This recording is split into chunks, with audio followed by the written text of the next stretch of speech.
मैं माइक्रोसॉफ्ट में हूँ और मैं एक एंड्रॉइड डेवलपर हूँ, सो ऑब्वियसली हायर करती है। और 4 से 5 साल है तो 40 to 50 LPA आपका कहीं नहीं गया। Food delivery, cab booking, auto booking, payments, UPI, सब कुछ। हेलो फ्रेंड्स, कैसे हो आप लोग? तो यार इस वीडियो में हम लोग डिस्कस करने वाले हैं वो सारे क्वेश्चंस जो एक मोबाइल डेवलपर या एंड्रॉइड डेवलपर के दिमाग में आते हैं स्टार्ट करने से पहले, कि यार एंड्रॉइड डेवलपमेंट का फ्यूचर भी है या नहीं है, क्या AI हमारी जॉब तो नहीं ले लेगा, या कितनी सैलरीज हम लोग एक्सपेक्ट कर सकते हैं, क्या फैंग जैसी companies Microsoft, Google, Amazon Android developers hire करती है या नहीं करती है। तो ये सारे क्वेश्चंस हम लोग इस वीडियो में डिस्कस करने वाले हैं एंड इसके बाद आपको सारी क्लैरिटी आ जाएगी कि क्या एंड्रॉइड डेवलपमेंट का फ्यूचर है या नहीं है। सो स्टार्ट करते हैं। सबसे पहला क्वेश्चन लोगों के दिमाग में आता है कि यार एंड्रॉइड डेवलपर की डिमांड भी है या नहीं है, आगे इसकी डिमांड होगी या नहीं होगी। सो ऑब्वियसली यार एंड्रॉइड डेवलपर की बहुत ज्यादा डिमांड है एंड आई गेस ये डिमांड इंक्रीज ही होगी डे बाय डे। क्यों? बेसिक सी बात है यार, हर किसी के हाथ में फोन है आज के दिन, है ना, और फोन बढ़ ही रहा है। आपके घर में भी 4 फोन होंगे, 5 फोन होंगे, पहले एक ही होता था। तो डे टू डे आपके नंबर ऑफ फोन्स इंक्रीज हो रहे हैं, हर किसी के पास फोन आ रहा है एंड सारा जो भी ट्रांजेक्शन है हमारा डे टू डे लाइफ, उसमें से मेजरली हम लोग फोन से इंटरेक्ट करते हैं। Food delivery, cab booking, auto booking, payments, UPI, सब कुछ हम लोग मेजरली कहाँ से कर रहे हैं? फोन से ही कर रहे हैं, करेक्ट। सो फोन अगर इंक्रीज हो रहा है, फोन का यूसेज अगर इंक्रीज हो रहा है, तो ऐप डेवलपर्स की डिमांड भी ऑब्वियसली इंक्रीज हो रही है। ठीक है। जैसे जोमेटो है, जो जोमेटो का एक ऐप है, आपका स्विगी का एक ऐप है ना, फोन पे का खुद का ऐप है, जीरोदा का ऐप है, बहुत सारे ऐप्स हैं आप जो डे टू डे में यूज करते होंगे, है ना। तो वो अगर उनकी डिमांड ज्यादा है, उनके यूजर्स ज्यादा हैं, उनको डेली यूजर्स जो यूज करते हैं वो बहुत ज्यादा है, तो ऑब्वियसली उसकी डिमांड बढ़ ही रही है और मेरे को लगता है इसकी डिमांड और ज्यादा बढ़ेगी। जितनी भी ज्यादा है वो अभी भी लोग कम है, वहां पे और भी ज्यादा नीड है स्किल्ड डेवलपर्स की। सो आप एक अगर स्किल्ड डेवलपर हैं तो यहाँ पे आप बहुत ज्यादा अच्छा पैसा कमा सकते हैं या अर्निंग कर सकते हैं। सो स्टार्टअप्स तो यार ऑब्वियसली हायर करती है। जितने भी आप स्टार्टअप्स देख लो इंडिया में, टॉप स्टार्टअप्स हैं स्विगी, जोमेटो, फोन पे, ग्रो ले लो, आप जीरोदा ले लो, कुछ भी ले लो, हर किसी का एंड्रॉइड ऐप तो है ही यार, है ना। तो एंड्रॉइड डेवलपर उनको चाहिए। बात करते हैं फैंग की, कि क्या माइक्रोसॉफ्ट, फेसबुक, Amazon ये कंपनीज हायर करती है नहीं करती।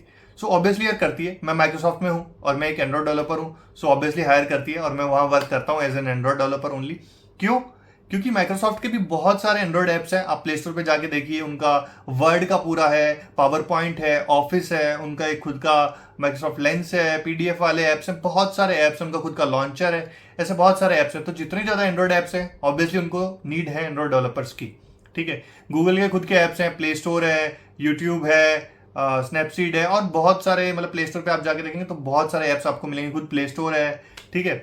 फेसबुक का तो पता ही है आपको, इंस्टाग्राम है, व्हाट्सएप है, खुद का फेसबुक का ऐप है, सो ऑब्वियसली नेटफ्लिक्स का ऐप है।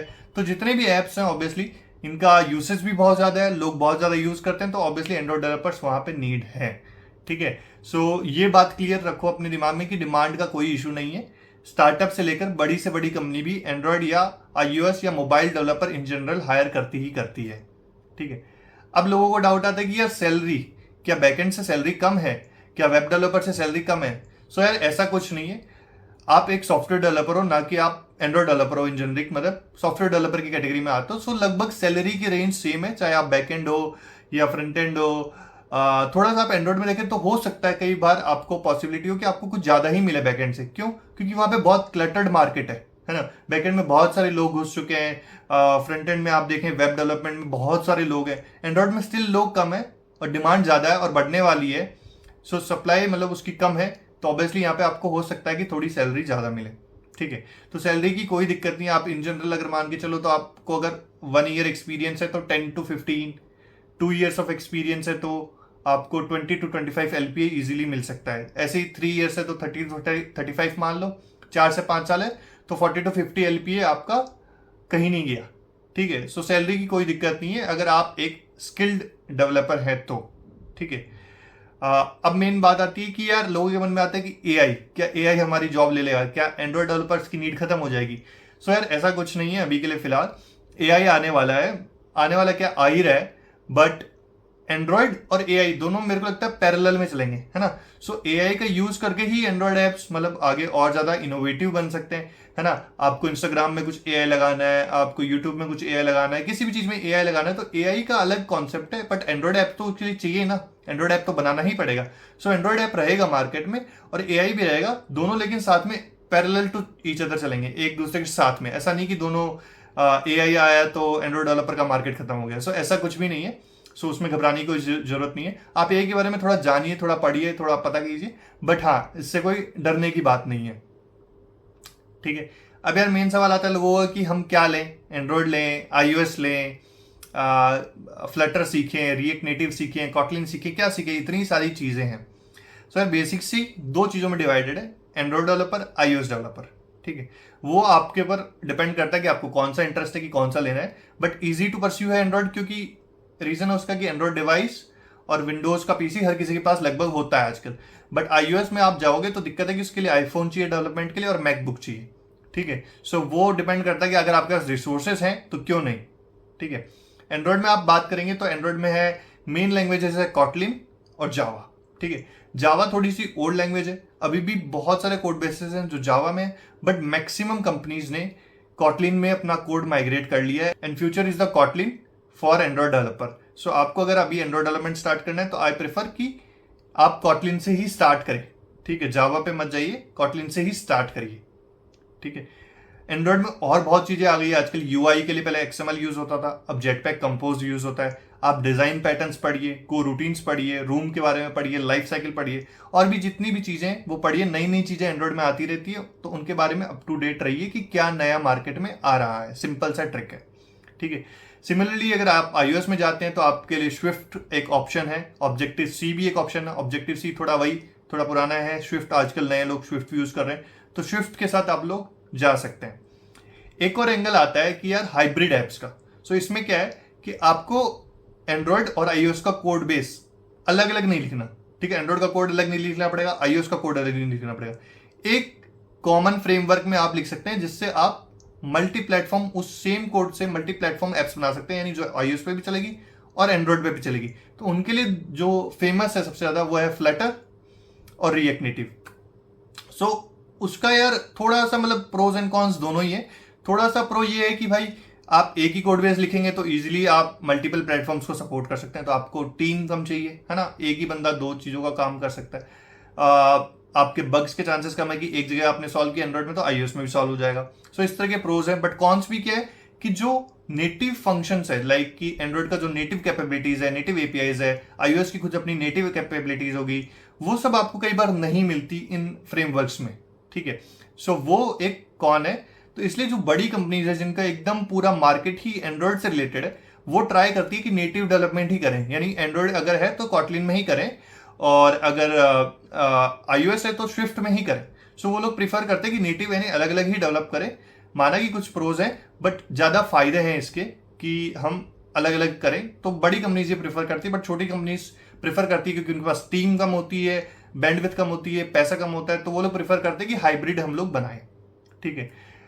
एक और नई चीज आई है हाइब्रिड के लिए, कॉटलिन मल्टी प्लेटफॉर्म। बहुत ही अच्छी चीज है, मेरे अकॉर्डिंग बहुत मेरे को अच्छा लगा कि कॉटलिन मल्टी प्लेटफॉर्म आई है। आप उसके बारे में पढ़ सकते हैं। सो वो भी एक इसी कॉन्सेप्ट के बारे में कि मल्टी प्लेटफॉर्म हम लोग कैसे सपोर्ट कर सकते हैं।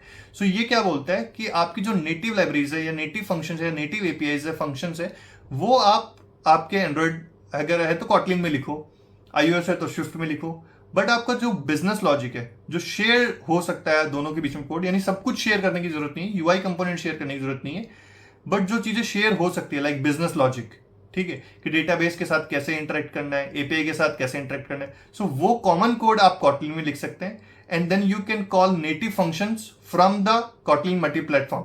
कि आपका कुछ एंड्रॉइड का कुछ कोड है या iOS का कुछ कोड है स्विफ्ट का, वो आप कॉटलिन के कोड से ही कॉल कर सकते हैं उन फंक्शंस को भी, जो कि रिएक्ट और फ्लटर में नहीं है। सो ये कॉटलिन मल्टी प्लेटफॉर्म में नया है। ये बहुत ही अच्छा है क्योंकि इससे हम मल्टी प्लेटफॉर्म का फायदा भी उठा सकते हैं एंड साथ में नेटिव का भी बेनिफिट ले सकते हैं। सो इसलिए आपको नेटिव तो सीखना ही पड़ेगा, बट आप कॉटलिन मल्टी प्लेटफॉर्म साथ में थोड़ा थोड़ा सीख सकते हैं, जिससे आपको शेयर्ड का भी आइडिया हो। तो मेरे को लगता है ये एक अच्छा ऑप्टिमम सॉल्यूशन है कि मिडल में है कहीं ना कहीं, कि पूरा कोड ना शेयर हो, केवल बिजनेस लॉजिक ही शेयर हो, और जो नेटिव कंपोनेंट्स है, यूआई कंपोनेंट्स है, वो स्टिल आपके कॉटलिन या स्विफ्ट में रहे।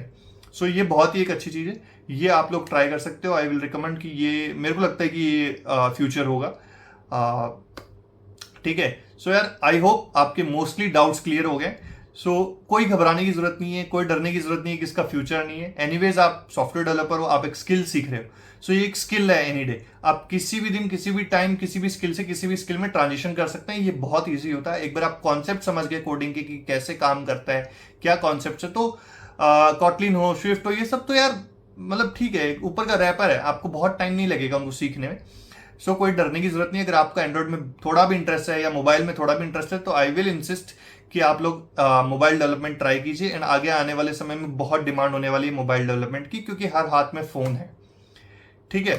तो यार और कुछ भी डाउट हो इसके अलावा तो कमेंट सेक्शन में डाल देना कि क्या क्वेश्चन है, हम ट्राई करेंगे कि उनको भी आंसर करने के लिए। अगर आपको वीडियो अच्छी लगी है तो लाइक कर देना, सब्सक्राइब कर देना यार, और अपने दोस्तों के साथ शेयर कर दो जिनको भी मोबाइल डेवलपमेंट में इंटरेस्ट है। ठीक है, तो मिलते हैं अगली वीडियो में, तब तक के लिए गुड बाय।